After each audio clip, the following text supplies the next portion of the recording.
All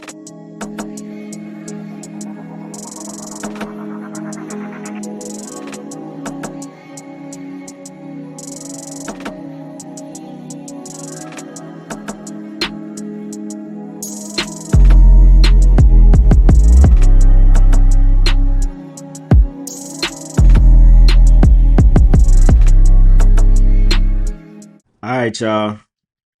We back with another video, man. Y'all already know what's going on. All right. Now, this is a interview with Terry Crews, very recent, just about a little bit over a week ago. And this is on Lecrae's YouTube channel. This is his podcast. And he did an episode with Terry Crews and his wife. Now, very interesting. I skipped through a good bit of it. It's all time marked, if anyone goes and check it out. But obviously, there is a very important part where Terry Crews talks for about, 8 to 9 minutes about Hollywood, the dark side of Hollywood. He also gives something I've never heard about him being assaulted when it happened to him back in like 2016, 2017. Or at least it's a part of the story I've never heard about, which is why I also have this article right here pulled up that we're going to read from here in a second. And it is titled Death in a Hollywood Sex Dungeon. Now, that story I've never heard until Terry Crews just told it, because it involves the guy who basically, assaulted him, molested him, whatever you want to call it, at that party where he was the only big black guy in attendance, right? Very interesting clip right here. Thought this was definitely worth for us to talk about. I haven't heard Terry Crews speak on much of Hollywood in a while. So with that being said, y'all, let's get into it. All right. To the second big event in our life. Oh yeah, the lawsuit. Which was we were in. You gotta understand, we were into how many years in? Well, it was 2017 when it went down. That was 2016. It was like the same year. 2016. So it was right after we had went public. Well, I was doing movies and everything, but I went to an event and this agent molested me. Now you understand, man. And I'm talking about Hollywood. This is fact. And you can look it up. Mm-hmm. William Morris Endeavor, this man was the head of the movie department. He had Eddie Murphy, Sly Stallone, Sandler. He was his agent. He would get high and do whatever he wanted to do, crazy stuff. Yeah. The CFO of William Morris Endeavor, a man died in his home dungeon. Mm. In his home dungeon. No, I'm gonna tell you that. I'm not saying this to just. It's not a fake. It's not nothing. You can look it up right now. Mm-hmm. They might have swept it off the internet. Yeah, but no, it's true. And wait, the police didn't even. The police, man, dead. Mm. But the police didn't do nothing. What is that? This is Hollywood. Mm. All this stuff is going. It's people got a whole bunch of stuff going on, right? And we walked in on it. Mm-hmm. We literally at this party. This guy comes and he grabbing me, man, and I'm going, get off me, man. What are you doing? The man was high on something. He's on something. I'm like, yo, I'm not the dude. Real quick, before we keep going, this is who he's talking about. Now, this article is called Death in a Hollywood Sex Dungeon, How a Top Agency Executive's Mummification Ritual Ended in Tragedy. For years, WME, which is William Morris Endeavors, exactly what Terry Crews was just talking about, the VP, Skip Chasey, has led an openly double life as a master in LA's BDSM community. But a role-playing encounter involving plastic wrap went horrifically wrong, leading to the demise of a UCLA professor. Never heard about this. Maybe Terry talked about it before, but this is my first time hearing this, that, the guy that did it, he was involved with, this company in Hollywood. So for nearly 3 decades, Skip Chasey, one of Hollywood's top deal makers, led a delicate balancing act of an existence. On one Sunday last November, this article was in, I think, June or July of 2018. It all came tumbling down around him. So obviously, they did this sex mummification ritual on a Sunday, and it doesn't sound like it was a mistake. We know this was also a sacrifice ritual. It says something tragic had occurred, became known to his many friends the following morning, when on November 20th, 2017, Chasey posted a troubling Facebook message. I have just experienced a traumatic loss that necessitates my having to withdraw from the mating crowd and grieve for a while. So it said the post received 130 notices of support and condolences. None of the messages expressed, even an inkling that the traumatic loss in question occurred as the result of a sex ritual gone wrong, basically, right? One in which Chasey oversaw the mummification of a partner in a plastic wrap, who then proceeded to expire in front of him. So he watched this guy die in a plastic wrap, a sex mummification ritual. So in this guy's professional life, Chasey, he was 62 and he was a senior VP business development at William Morris and Endeavor, or he was a senior VP at a business development. So it was a position he held since 2010. So this guy was responsible for structural agreements for A-list talent, actors, and actresses. So that's what Terry Crews was explaining. This guy was a respected figure in the Los Angeles leather scene. So BDSM, right?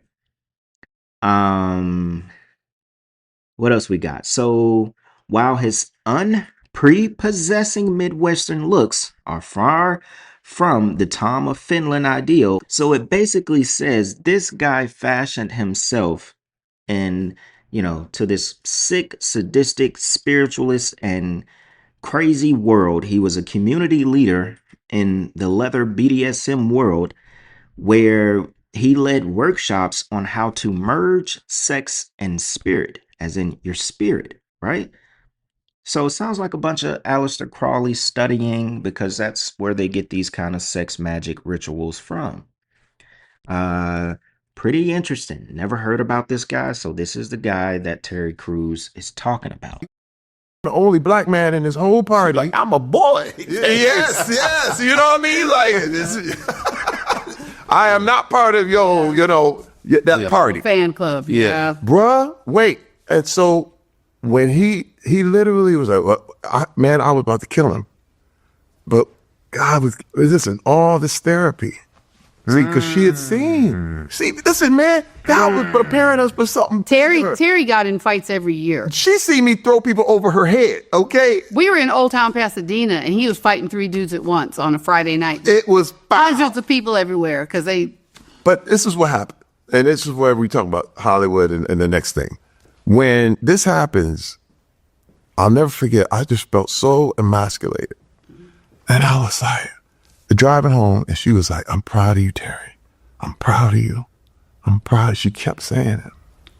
And because remember, I the Mike Tyson story. Right. But I want to, I know we got a little bit of ahead. time, but I want to say this because when he called me the next day, the agent called me up, my bad.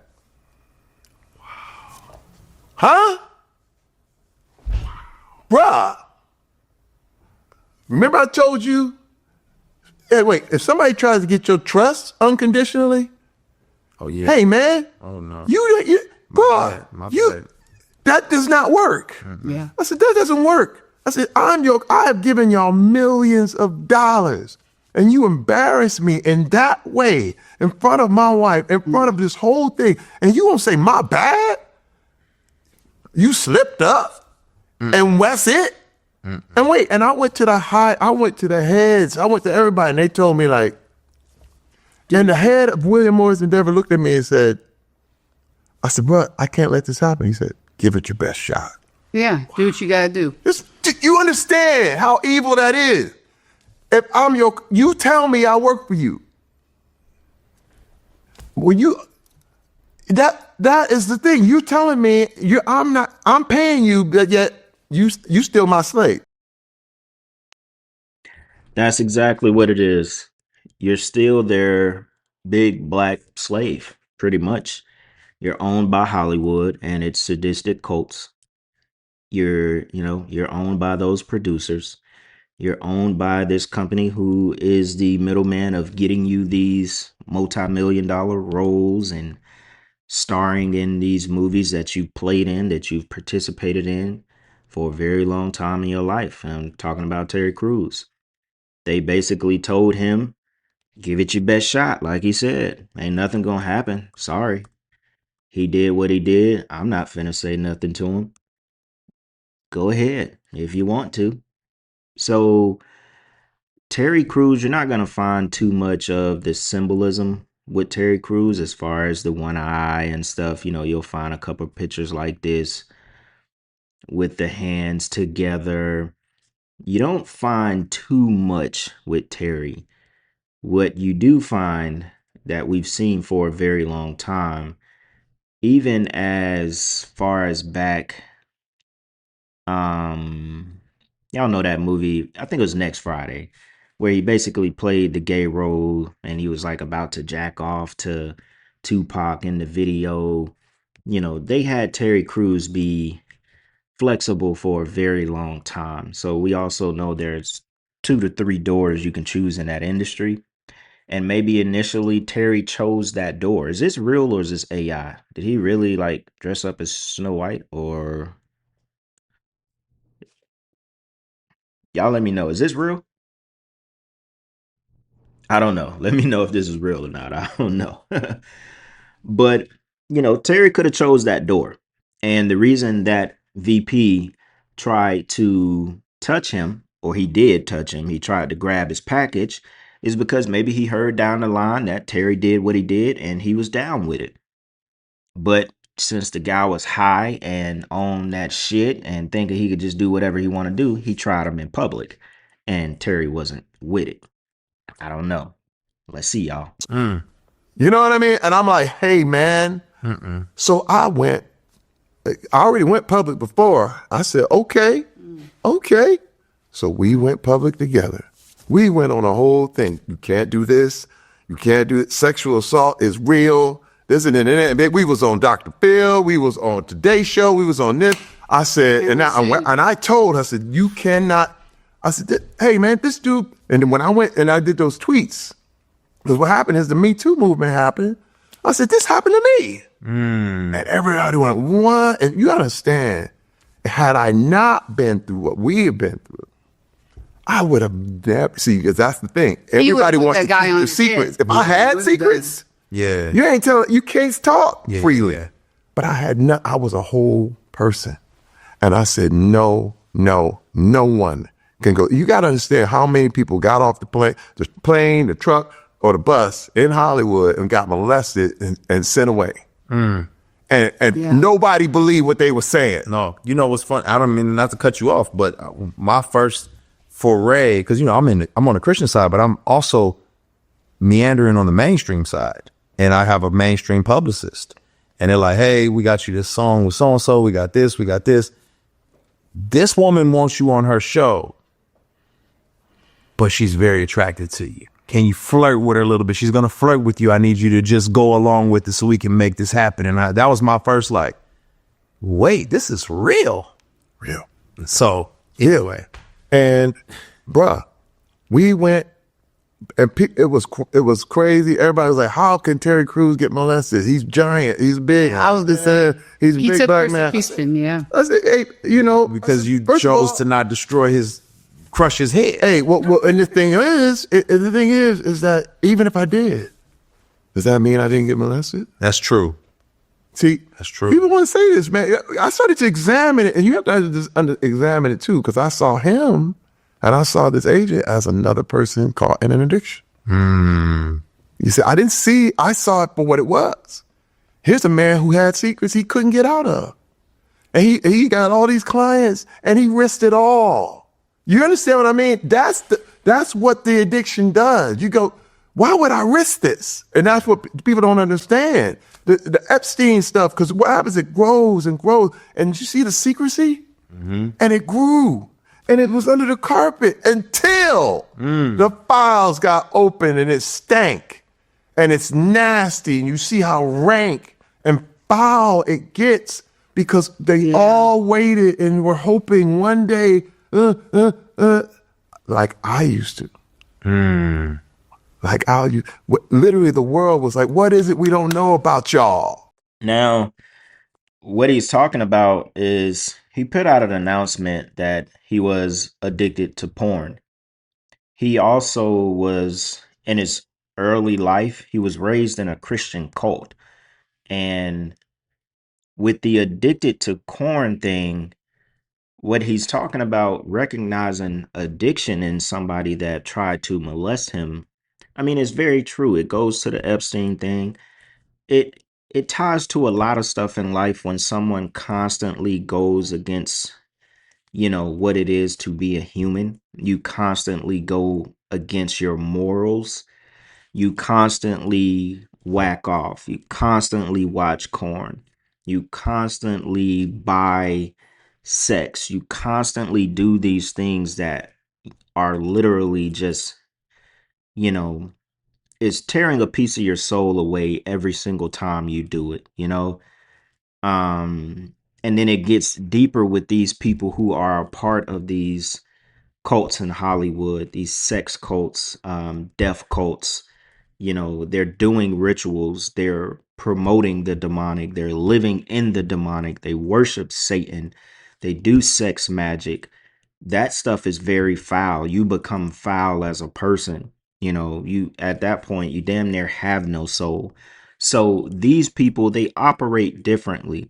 And when they get around people who have some angels on their shoulders, who are protected by God, eventually that stink will become unearthed. You know what I'm saying? That's like what he's talking about. You know what I'm saying? Even with the Epstein stuff as well. These people aren't going to get away with it their entire lives. They're just used to getting away with it because that shift hadn't took place yet. But it's starting to change, and these people are starting to realize that they won't get away with everything. They've been living in filth so long. They've been living in darkness so long. They feel like they can do whatever because they are addicted to that lifestyle. They are addicted to the drugs. They're addicted to Satan. They're addicted to darkness. They're addicted to sex magic and so on. I mean, I can go on and on and on about the topic, but that's the truth. That's the truth of it. And this was a pretty good listen, y'all. Like I said, this is on Lecrae's YouTube channel. Um, yeah, man. Let me know what y'all think about this in the comments. Y'all already know we'll be back with another video tomorrow. Black Balloon. And I'm gonna see y'all soon. All right. I'm out.